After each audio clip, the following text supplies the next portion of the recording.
discerning sets his face towards wisdom, but the eyes of a fool are on the ends of the earth. Journalism today certainly has no shortage of manipulation tactics and misusage of our human nature. We must be discerning then.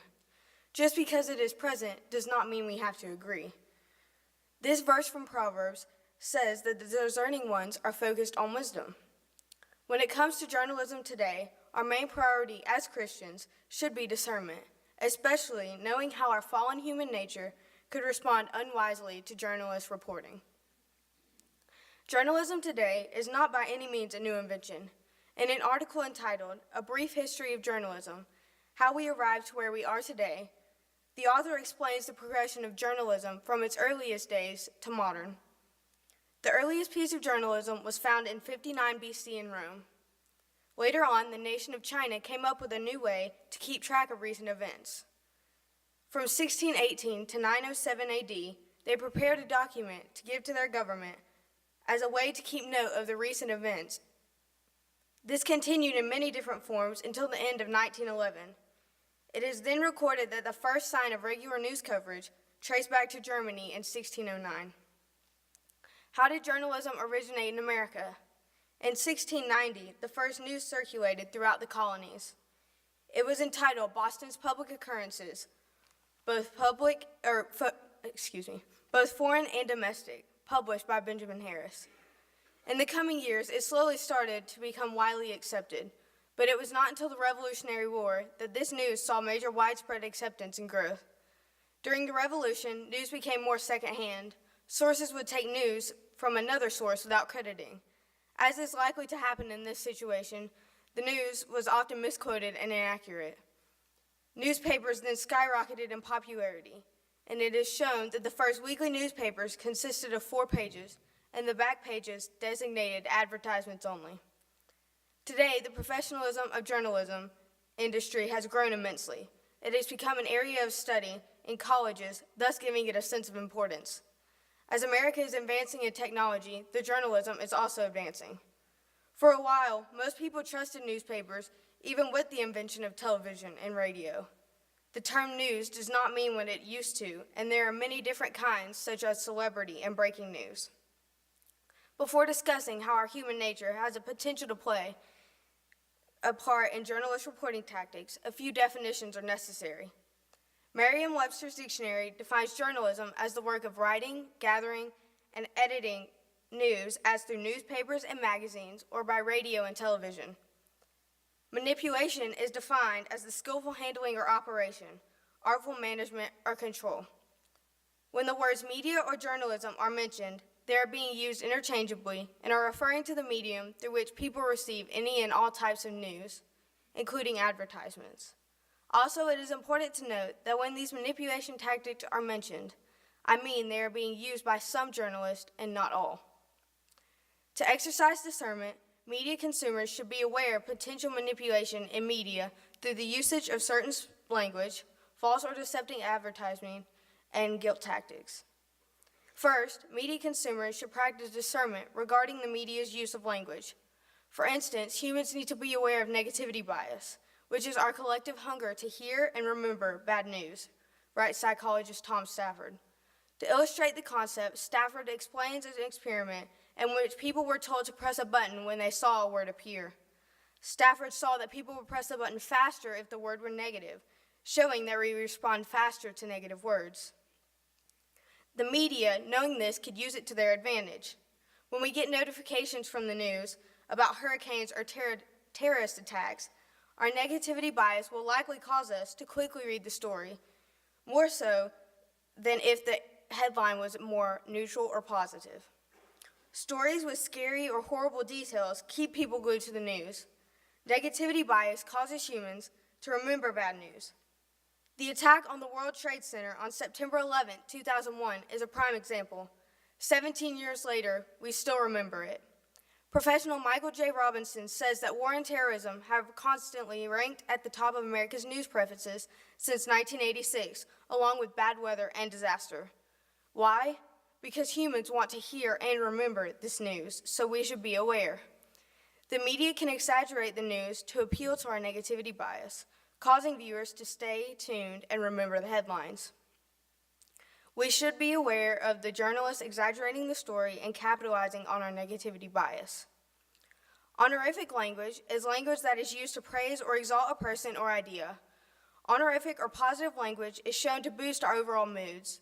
It is much more effective for people to hear commands, instructions, and other potentially unpleasant conversation when the conversation has a positive context. Philanthropist Sherry Arison, who is very invested in bringing about positive change in journalism, says children are more likely to respond when told an alternative to their idea, as opposed to being told a flat no. This is also true when it comes to adults. The media could use specific language to signify positive language or images, especially when reporters are urging the public to do something. Although viewers may not think about it, it is important to be aware of how this language can change our perspective on important issues. The way you communicate something is very powerful. Whether the idea is uneasy or not, positive language can soften the impact felt by the audience. Positive language also reduces conflict and defensiveness in the audience. As we hear a lot, it is not what you say, but how you say it. No matter what we are communicating, it must be done in a positive way, causing a more positive reaction. In journalism, if a person causes the audience to feel positively about what they are saying, it could cause them to change their perspective. Pejorative language is language that is used to condemn and includes language that capitalizes on a person's shortcomings or mistakes without justification. A person who uses pejorative language intends to cause people to feel negatively towards someone. When negative language is used, then the negative picture portrayed could potentially cause the audience to dislike the person. The media could use this if they want their audience to feel negatively towards a person, event, or idea. We must be cautious. It can be easy for us to dislike someone or something because other people do, or because of how one certain action was portrayed by the news, or even by another person. The way we refer to people can greatly influence people's thoughts and attitudes, so it is essential that we be careful. Secondly, consumers should practice discernment regarding the media's usage of false or deceptive advertising. The appeal to bandwagon is a tactic that is used in both media and advertising. It is an appeal to people's desire to be like everyone else and have what everyone else has. The media and advertisers could use this when trying to sell a product, as well as their own shows or broadcasts. There is research that shows we take signals from our surroundings, even more so than other people, on how we should act or what we should do, and that humans have not as much control over their actions as we tend to think we do. Kimberly Leonard, a professional journalist, says that this method of appeal to bandwagon not only works for teens desiring to fit into society, but appeals to everyone's desire to be a part of something great.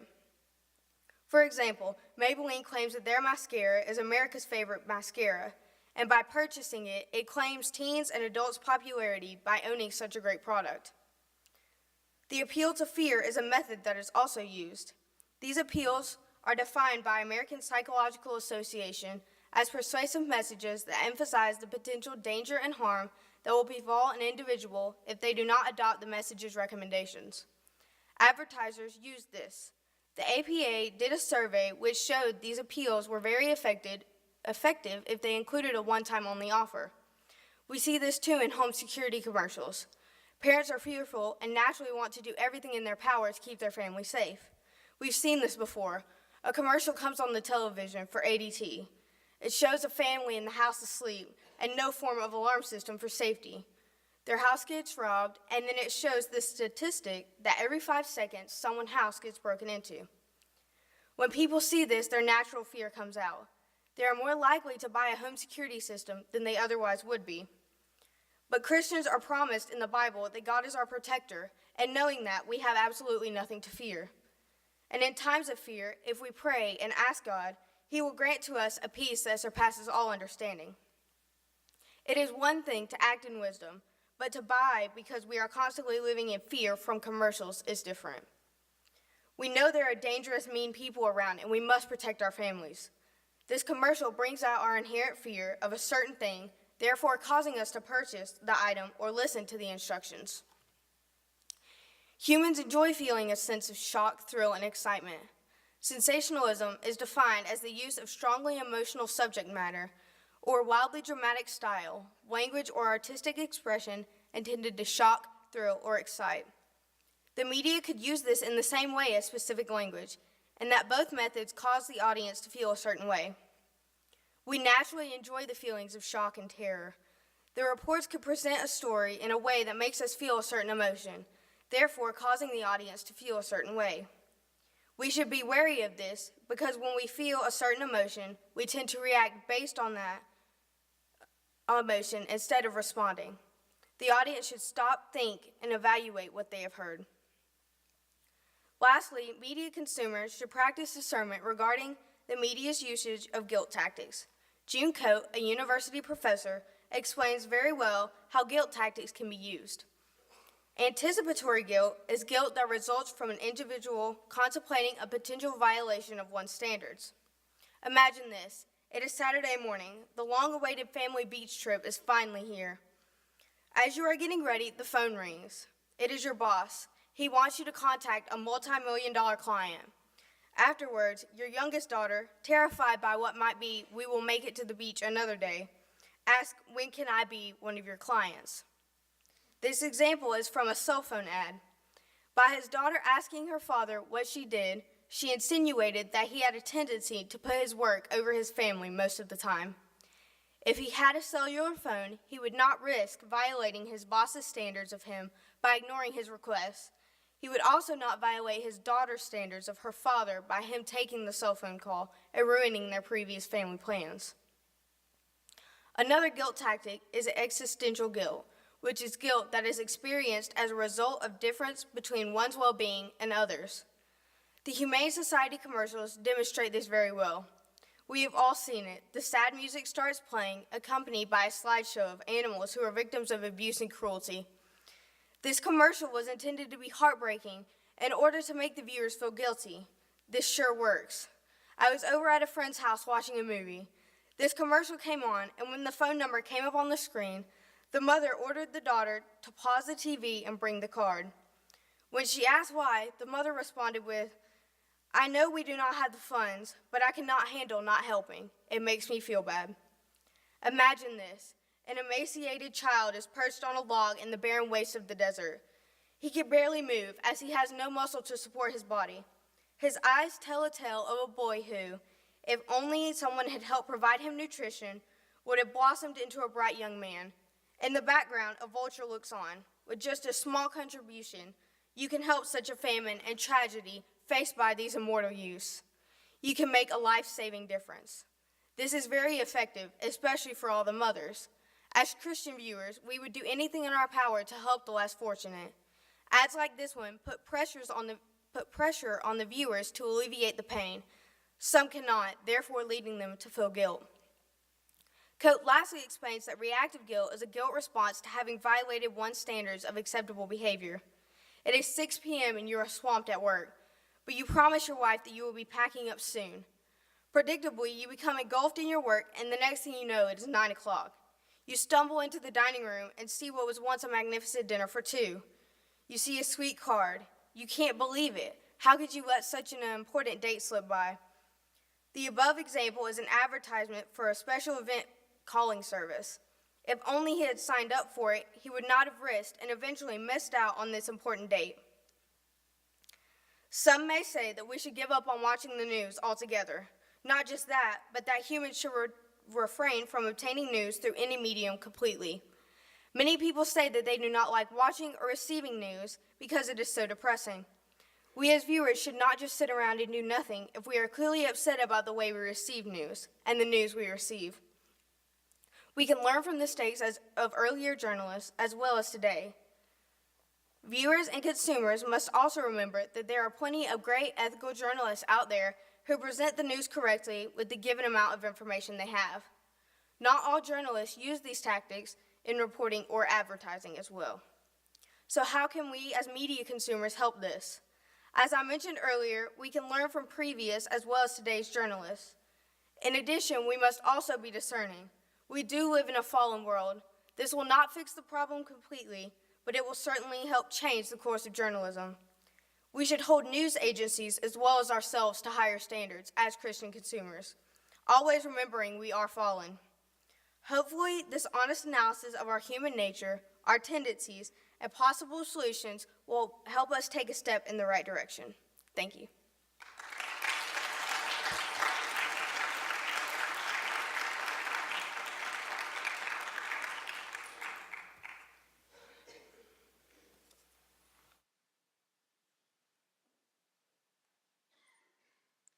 Thank you, Livy. Do you think that media should be controlled in the home? I think to some extent it should, but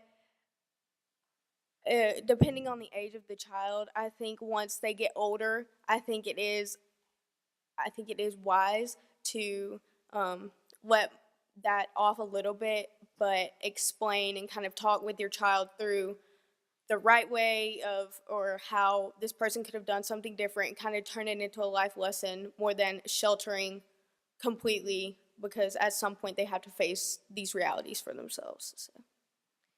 Do you think that some politicians entice the media to use certain language, or do you think that it is entirely the media that that plays manipulative, inflammatory language?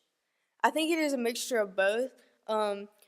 Competition certainly fuels this, and in politics, competition is huge. So I think it is both that play into that. How can Christians discern the difference between propaganda and journalistic reporting? I think when we see something, I think we can go see the same story from different sources and kind of come to a middle ground on that and figure out really what we believe about that specific story. How has writing and researching this thesis topic affected your media consumption? It has. I've been able to pick out more of the when they like use different tactics that I mentioned. It has been, and I've been more diligent in researching it from different news sources instead of just believing the first thing I see. I've been more diligent to read different sides too. Would you say that it's wrong for the media to use these tactics? I wouldn't say it's wrong, but I do because they're doing their job. I think that us knowing that it is out there, we should be more careful to do more research than just go with our tendency and believe the first thing and before really researching it. But I don't believe it's wrong. How is this not just considered good business? No one wants to read or watch something that's boring. Yes, that is true. I think it is part of the headlines are meant to pull you in, but there are a couple different instances where I've seen that the headlines are very over exaggerated in order to pull you in. But I think that you could still get the same message across, but not as using less over exaggerated language. That's what I'm trying to say. Do you think that donating to organizations like the Humane Society is wrong? I do not, but as I said, it depends on our reasoning behind why we are doing it. If we are doing it just because we feel bad or just because we feel like we have to, I think that's different than if we genuinely feel led to contribute to that organization. How can Christians discern How can Christians discern the difference between propaganda and or journalistic reporting? I think, like I mentioned earlier, just reading all sides of the story and different, more than one news agency's report on it. Does the discernment of Christians ever nullify the First Amendment of the Constitution? That's a really good question. And that's something I would have to think on. So, Are there any good or ethical journalists or organizations that you think we should watch for the news? I think for American news specifically, I think we could go to more of the foreign news agencies because they're a little bit more unbiased in their reporting on America, like BBC and things like that. Thank you, Livy.